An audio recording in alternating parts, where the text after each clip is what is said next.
So I don't know if y'all been paying attention to the WNBA, free agency, which I know some people probably haven't. Some people still believe that the WNBA is not that good, and so they're not gonna watch it. But to the people who do watch, bro, what Atlanta got, bro? I really want to know, cause Atlanta thus far has managed to get BG and Bree Jones within a span of 2 days, I think. Like, BG going there is huge, because BG been a staple in Phoenix since 2013. When they won they chip back in 14, BG was a big part of that. And they had just got Natasha Cloud, who also just got traded along with Beck Allen to Connecticut for Alyssa Thomas and Ty Harris. And now you got Bree Jones signing with Atlanta. You can't forget Sloot went back to Chicago. So they now got a point guard that's finna, be facilitating and making everybody's job a little easier, which you want that. But Atlanta got Bree Jones. So I don't think y'all know. Bree Jones got most improved in 2021. Then she turned around and was 6th Woman of the Year in 2022. And a big part of why Connecticut went to the finals, like the past couple seasons that they did, or semifinals, Bree Jones was a big part of that. Now, don't get me wrong. AT is the engine. But Bree kept the paint protected. You know what I'm saying? And it's versatile. So, not only did Atlanta do that, they already got AG, Alicia Gray, Ryan Howard, who was one of the best two-way players in the league. Now you add BG and Bree Jones to that, with Naz Hillman and Cheyenne Parker-Tyes, I think, still there too.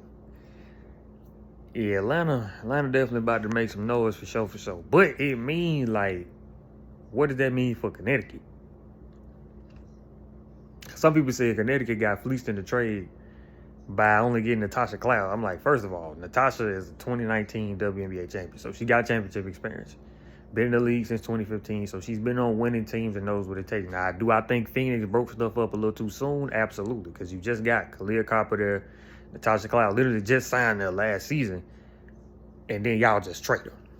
That's crazy. But, I mean, you get AT, so I think both sides will come out okay in the trade, but it is going to make it a little more interesting to kind of see what Connecticut does. Also, Kelsey Plum reuniting with De'Erica Hamby in L.A. is going to be crazy.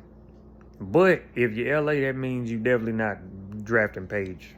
So that's kind of what that means. And for Seattle, they traded Jewel Lloyd. Jewel is not going to Vegas, which is scary. But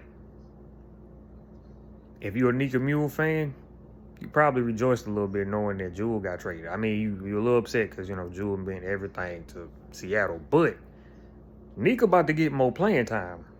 And everybody who watch Nika play, you know what Nika can do. Plus, you're going to be learning from Skylar Diggins-Smith, which is a huge thing. Very big deal. She's going to show the ropes how to get it done. But it leads me to wonder, can Golden State not sign people or something?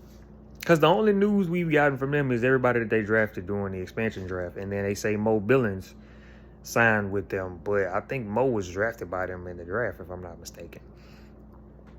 But it makes me wonder, would they be able to go get somebody of a higher value, like a Satu Sabali? Now, I ain't saying Satu going to Golden State, because the only two teams she got on her radar is technically New York, which her baby sister plays there, Niara, and not to mention one of her close friends, Sabrina Ionescu, who just won a championship. So that's an obvious choice. Phoenix could use her right now, considering BG just walked. And I mean, you pair her with AT, Kalia Copper, Sophie Cunningham, and Kiki Harrigan. I think they might be able to, make that work out. But I think she might go to New York because it's an opportunity to play with her sister. And, her and Sabrina did magical things together in Oregon. So I think it'll be a Oregon, reunion, and definitely put New York over the top already. The problem with that is, if she go to New York, who you moving out of New York for her to stay there? Because Leona Febich showed you why you just keep her around. And then you not finna trade Stephanie Dawson, I don't think. You ain't finna just have Stephanie, unless Stephanie come off the bench or something, because you also got JJ. And it's like, do you move? You don't move JJ, obviously, but it's like what you do. You know what I'm saying? But to me, this is just the excitement and the craziness I love about free agency. Is anything is possible. That's why you gotta love free agency.